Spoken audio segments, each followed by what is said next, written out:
Washington. What's up with Jayden Daniels? He was back at practice yesterday, Greeny, in a limited fashion. He said his knee feels better, but it'll be a doctor's decision about whether or not he plays on Sunday against the Atlanta Falcons. He's leaving it in the hands of others. He'll see what they say. If he can't go, Marcus Mariota would play again, and Marcus Mariota played very well on Sunday in the Commanders' victory over the Raiders. In that same game, the Commanders looked like they very well could be without Terry McLaurin, who suffered a quad injury on Sunday against the Raiders, left the game, has been undergoing additional testing on that quad, did not practice on Wednesday. If he doesn't practice again today, that would tell you that this is certainly trending in a direction in which the Commanders are unlikely to have Terry McLaurin on Sunday. But the Kansas City Chiefs are expecting to get back Xavier Worthy Sunday in a big game against the Baltimore Ravens. Worthy went down early in the season, third play of the season, friendly fire with Travis Kelce, back in practice at full yesterday. And if he's listed in full on Wednesday, that tells you that he is tracking to play on Sunday against the Baltimore Ravens. The Chiefs offense could use more explosives, and it looks like they'll have that on Sunday in the form of Xavier Worthy. All right, Shefty, that feels critical as we look ahead to this matchup between these two superstar quarterbacks. And the history here is impossible to ignore. Lamar Jackson 1-5 against Mahomes in his career, and you see the numbers when they have met. Mahomes averaging nearly 3 touchdown passes per game on a 17% better completion percentage. Here are both quarterbacks ahead of the showdown. Yeah, I think for us, we got to start faster. I think every game we've kind of said that, and we haven't really got to do that. And we were moving the ball early in the game last week, but we're settling with field goals. And when you play teams that are really good, have dynamic quarterbacks like the Ravens do, you got to turn those into touchdowns. I don't really care about what happened in the past. You know, I'd be mad about the situation. Don't get me wrong when it happens, but we got to get ready for Chiefs. We can't dwell on old history. We got to worry about what's going on now.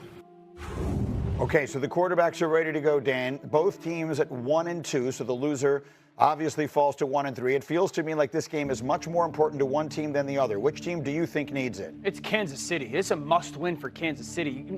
Staring at 1-3, also the Chargers, who have beaten them, have 3 divisional wins, and the Chargers are staring 7-0 in the face. Mm-hmm. The Chargers play at the Commanders, or at the Giants. They're going to win that game. Then they play the Commanders. Maybe. We'll see if they have Jayden Daniels or not. Then they're playing at Miami, who's struggling to figure out a way to get a win. Obviously, the Colts matchup is going to be a big one. So if you're the Chiefs and if they lose this game, we're having a realistic conversation for the first time ever under Patrick. Is like, are they going to be out of the playoffs? That's how much this game matters to them. Not only they got to play better, but they have to win this football game to stay in the conversation. I disagree. I think the pressure is more on the Baltimore Ravens, not because, to your point, the situation for the Chiefs isn't harder than the road for the Ravens to get there, but at the same time, the Chiefs are who we think they are. They're down their 1-2 option for the majority of the season. Any other team would be like, yeah, 0-3 makes sense if you lose your 1-2 receiver. The other point is, the Baltimore Ravens, for the losses they had, they should have won both games. And on top of that, if you say, all right, who is the better team between the Chiefs and the Ravens, you're going to say the Ravens. So if the Ravens drop this game again, there's serious questions about this team and why they're not winning these games that we feel like they should. I think the noise gets louder, but when he brought it up with the division. You look at who's in the AFC North, it's the Bengals, it's the Steelers, it's the Browns. The noise is going to get louder around the Ravens, especially because defensively they're not playing very well at all. But you look at the division and the landscape of how you get into the playoffs, you can still sit back and take a breath because their offense is still playing well. It's like take care of the football in crucial situations, but they're still operating very well. They'll have more time to figure out. The Chiefs don't. You look at their schedule, they got to play the Lions, Commanders, the Jaguars, Buffalo, Broncos twice, Colts, Chargers again. Yeah. That's where it's a real conversation. Yeah. The first time ever 1-3 under Patrick. You can only fall so far back if you're Kansas City. I think the divisions do matter to the conversation here. If you're the Ravens, you fall to 1-3, you can look at your division and be like, we still can win this division at 10-7. Yeah. Where the 10-7 won't get the Chiefs into the playoffs, I think, in their division. Yeah, I think that digging yourself out of a hole from a Chiefs standpoint is much bigger of a climb than the Ravens. And I hate to bring this up because I know this guy's not known for his big brain thoughts, but Rob Gronkowski, week 1, said they were punched in the mouth after that, and they might not know who they are, and I think we're seeing that right now. So shout out Gronk for the break-breaking thought. Is that what you think is happening with Kansas City? Basically, what I hear Hawk saying is they're playing without Rashee Rice, they're playing without Xavier Worthy. any team would not look like themselves if when they plug those two guys back in and Schefter makes it sound like Worthy comes back this week. Does that offense get cooking again? I think it can, but I also think if you looked at the Ravens defense, they're bottom half in a lot of statistical categories because of who they've played in the two out of the last 3 games. Right. They're a lot better. Yeah, they're a lot better than people are giving them credit for. I like the Ravens in this game. I think their offense is just more consistent, better at getting more explosives. Yeah. Having Xavier is great, but I think that one piece is not going to change. I also think Baltimore defensively is built to play against the Chiefs offensively. Baltimore's got 5 first-round picks in their secondary. They were built defensively to beat the Bengals and the Chiefs, to defend the pass. That's why they're struggling in part against teams that run the football. Now, Matabike matters a ton. Their defensive tackle of Baltimore is a big deal. But I just think if you're the Chiefs and you get Xavier Worthy back, and this is an offense right now that is average at best. It's a bottom 3 or 4 offense running the football. If you take away Patrick Scrambles, you have to go win this game because I understand Xavier coming back matters and Rashee Rice coming back matter. They're not Jerry Rice and John Taylor, though. It's not going to totally revitalize and reshape the face of their offense. And so while I understand that the Ravens are a more talented football team, the Chiefs falling to 1-3 and consistently playing average football this year, that would be alarming. I understand what you're saying, and maybe those guys aren't Jerry Rice and John Taylor, but the quarterback is Joe Montana, and the coach is Bill Walsh. I wouldn't bet against them. And there's a couple of different ways to look at it with the Chiefs. They were one weird play away from beating the Eagles. If Kelsey holds on to that ball, that's an entirely different game. They lose a 1-score game to an obviously very good Chargers team in a game that's being played in Brazil and under weird circumstances. I don't know.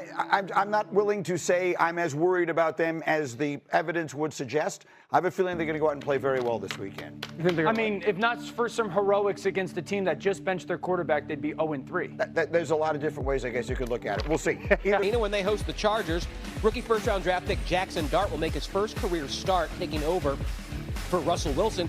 New York is 0-3 on the season, and they've really struggled on offense, under 10 points in 2 of 3 games. But the pressure to save the sinking ship is not something that he is worried about. I don't really feel pressure. I feel like, pressure is given to those who play at a high level, and the best players in the world are the ones that you are kind of involved with that word pressure. So I don't feel it in that standpoint. My focus is just trying to win one game at a time. All right, senior NFL insider Adam Schefter joins us this morning here on SportsCenter. Adam, what more can you tell us about the Giants making the switch to Dart?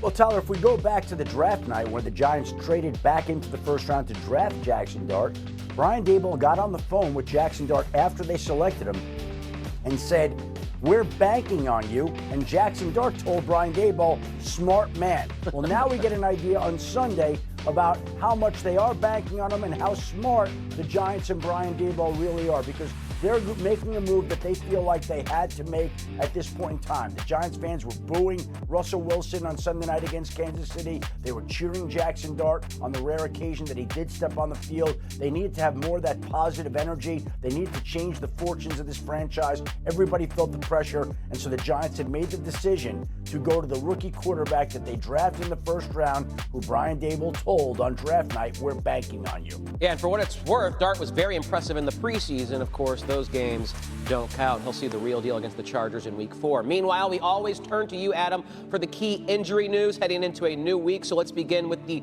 49ers and their quarterback, Brock Purdy.